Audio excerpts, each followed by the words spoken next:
On va parler de la 6e journée du casque de diamant avec vous ce soir. 6e journée déjà, ça veut dire qu'il ne reste plus que 4 ou 5 matchs avant les playoffs qui concerneront les 4 meilleures équipes du championnat, les 4 premières équipes d'ailleurs. On va commencer avec l'un des 2 finalistes de la saison passée, les Black Panthers de Thonon qui se réveillent enfin. Ils avaient mal débuté, ils ont gagné la semaine dernière, c'était face aux Dauphins, le week-end dernier, et ils ont battu ce week-end le Flash de la Courneuve. Le Flash de la Courneuve. C'est vrai que c'était un bon moment pour se réveiller pour eux, parce que le Flash et les Dauphins, c'est quand même 2 équipes qu'on attend voir aller assez loin cette année. Ce sont les cadres du championnat de France. En tout cas, c'est les équipes qu'on attendait voir à ce niveau-là. Voilà, des valeurs sûres, des équipes qui ont construit depuis quelques années avec des équipes juniors qui ont monté en puissance, qui sont des équipes solides, gros jeux défensifs, des imports qui fonctionnent bien. On va dire que c'est de l'attendu. En général, il n'y a pas de couac, sauf que c'est vrai que les Black Panthers avaient mal démarré. Voilà. Alors, comme vous l'avez dit, les Black Panthers étaient finalistes l'an dernier. Ce n'est pas une énorme surprise de les voir à un haut niveau. Par contre, ils ont eu des grosses difficultés en début d'année. Ces difficultés, ils les rencontrent souvent. Elles sont liées à la neige, des difficultés de préparation en début d'année, 1 ou 2 blessures qui les ont handicapés. Là, ils sont revenus avec leur effectif complet. Et c'est vrai que ça a vraiment changé les choses. Maxime Sproel, qui est le QB de l'équipe de France, qui est le quarterback de l'équipe de France, est revenu de blessure. Il a lancé des belles passes. Il fait 3 TD sur des passes importantes. Importantes dans le sens en termes de distance. Le match a eu vraiment 3 TD, ça veut dire donc 3 touchdowns, il lance le ballon, voilà, le receveur est directement derrière la ligne ou il reçoit et il court. Alors là, je crois qu'une fois, il était déjà dans l'en-but. Les autres fois, il a reçu et après, il a été courir jusqu'à l'en-but. Et il y a un des TD qui est particulièrement impressionnant où Stéphane Neville, qui est un apport américain, le capte. Et le Flash doit faire l'interception. Le joueur a vraiment la balle dans les mains quasiment. Et Stéphane Neville se bat, récupère la balle, la protège contre lui et va marquer le TD. C'est-à-dire qu'on passe d'une action qui aurait dû être un exploit défensif du Flash à une action qui est un exploit offensif.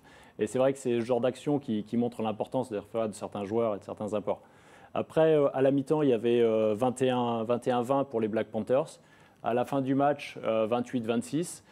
Ce qu'on voit, c'est qu'il y a eu 2 phases, avec une première mi-temps plutôt offensive et une deuxième mi-temps qui était plutôt dans le ball control côté Black Panthers, quoi. On passe au carton de la journée, au carton de cette 6e journée du championnat du casque de diamant, le championnat de France de foot US. Les Molosses d'Asnières recevaient les Cougars de Saint-Ouen et les Cougars ont perdu 40-0. Ça veut dire quoi 40-0 en foot US? Ça veut dire qu'on s'est fait humilier chez le rival. On a passé une seule journée côté Cougars.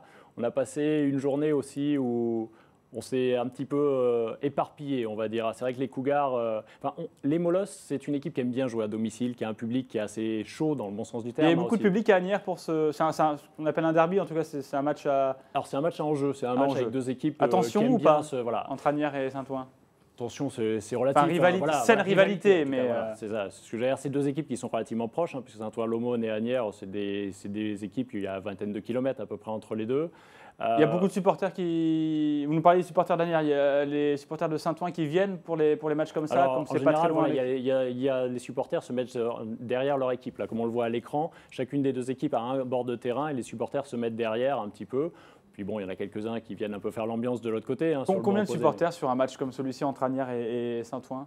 Sur un match comme Asnières et Saint-Ouen, difficile à dire, c'est quelques centaines, une centaine à peu près. C'est pas une énorme audience ce que fait Asnières. Des équipes rassemblent plus de monde.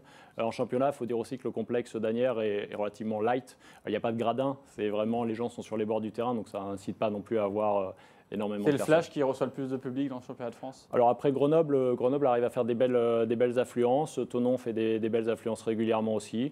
Nice, les Kangs, plusieurs équipes se répartissent, mais c'est vrai qu'il peut y avoir sur un match jusqu'à 1 millier de personnes qui viennent voir le match. Grenoble qui fait de belles affluences malgré 0 victoire pour l'instant dans ce championnat du casque de diamant, on le rappelle, on fera un point tout à l'heure. On termine juste sur les supporters avant de revenir sur ce carton 40-0, les Molosses d'Asnières face aux Cougars de Saint-Ouen.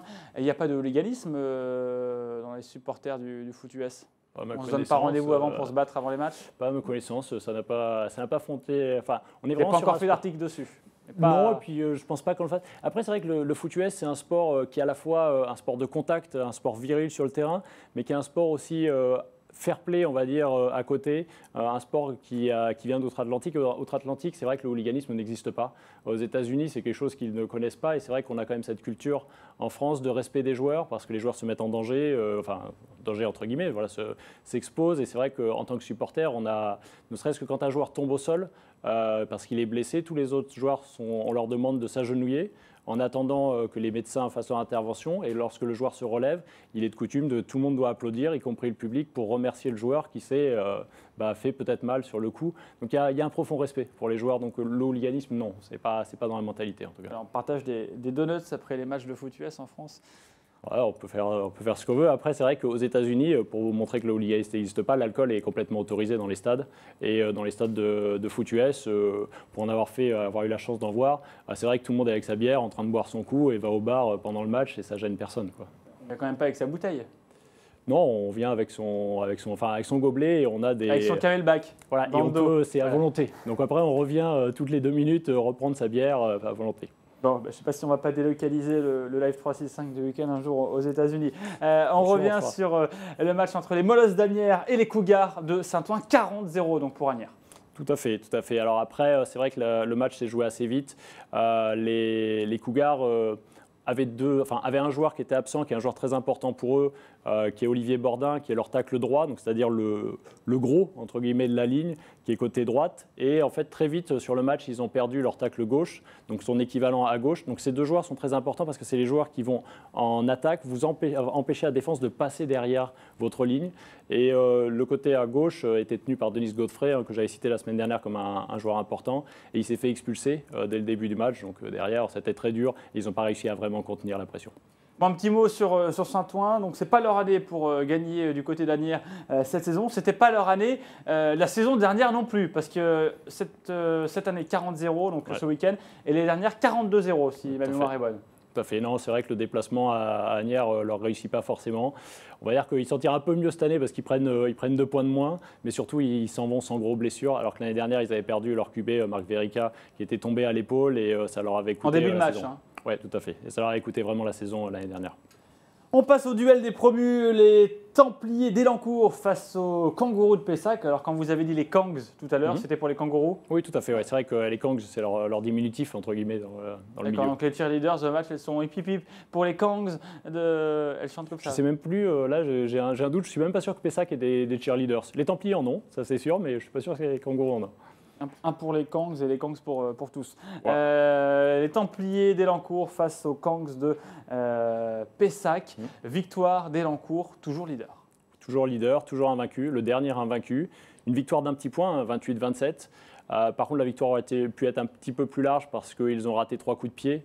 Les Templiers, une fois un field goal, donc c'est-à-dire un coup de pied un peu plus loin, et 2 fois des transformations. Donc ils auraient pu gagner en fait de 4 points, 4-5 points en théorie.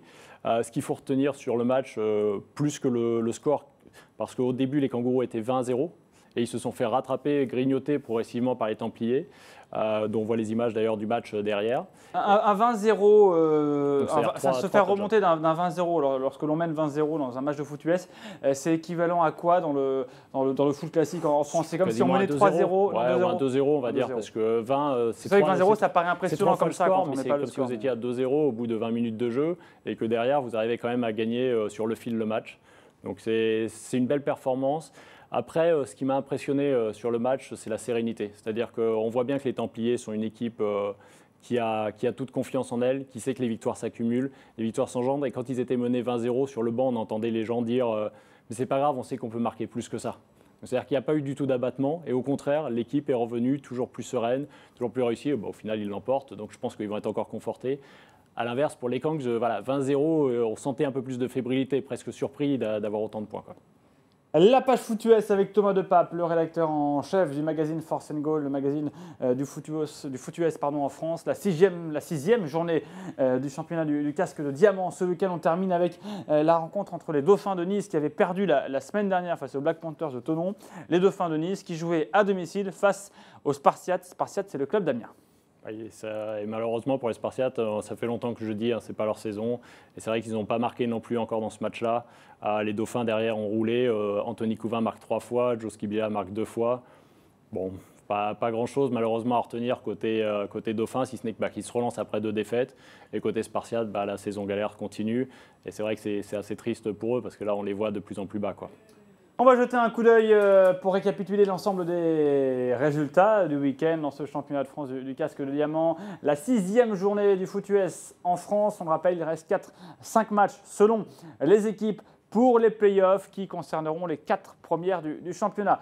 Les victoires donc des Black Panthers, les victoires des Dauphins. C'est la seule victoire à l'extérieur ce week-end.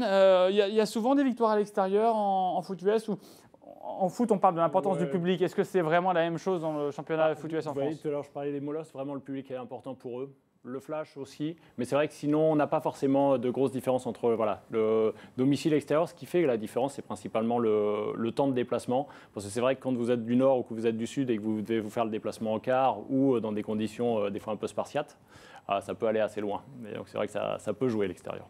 Après les résultats, on jette un coup d'œil au classement. Vous noterez que Grenoble n'a pas joué ce week-end. L'équipe était au repos. Alors au repos, c'est parce qu'il y a toujours un exempt, un club exempté. Il y a 9 équipes en élite cette année, que donc forcément, comme il y a besoin de 2 équipes sur le terrain, il y en a toujours un qui se repose. Voilà, il y en a un club au repos forcé chaque week-end. Le classement du championnat du casque de diamant. Regardez les Templiers d'Elancourt, promus. D'ailleurs, vous noterez que quand on a parlé du match entre les Templiers d'Elancourt et les Kangs de Pessac, c'était la revanche de la finale de D2 de la saison passée. Qui avait gagné d'ailleurs la finale l'année dernière? C'est les Kangourous qui avaient gagné, mais ça s'était joué en prolongation, puisqu'il y avait eu un match nul jusqu'à la prolongation et derrière les Kangourous avaient réussi à faire la différence. Vous avez noté le classement, donc l'invincibilité des Templiers d'Elancourt, promus et invaincus cette saison. Ce sont les Spartiates d'Amiens et Grenoble qui ferment la marche dans ce championnat du casque de diamant. 0 victoire pour ces 2 clubs. Merci Thomas Depape d'avoir été avec nous. À la prochaine. Oui, à la semaine prochaine, nouvelle journée de championnat, donc on va continuer. À très bientôt, la 7e journée. On peut déjà mettre une pièce sur un club pour le champion de France? C'est difficile. Disons que on voit qu'il y a un petit rassemblement qui se joue pour la 4e place. En tout cas, il va y avoir un sacré challenge parce qu'il y a 3 équipes pour une place. Les Kangourous, les Dauphins et peut-être les Molosses qui sont en train de se tirer la bourre pour cette place-là. Les Cougars un peu plus décrochés. Je dirais que s'il y a une pièce à donner, il y a toujours le flash qui paraît difficile à battre. Il est l'heure de retrouver les informations de la rédaction en 3, 6, 5 secondes. Merci Thomas, à très vite.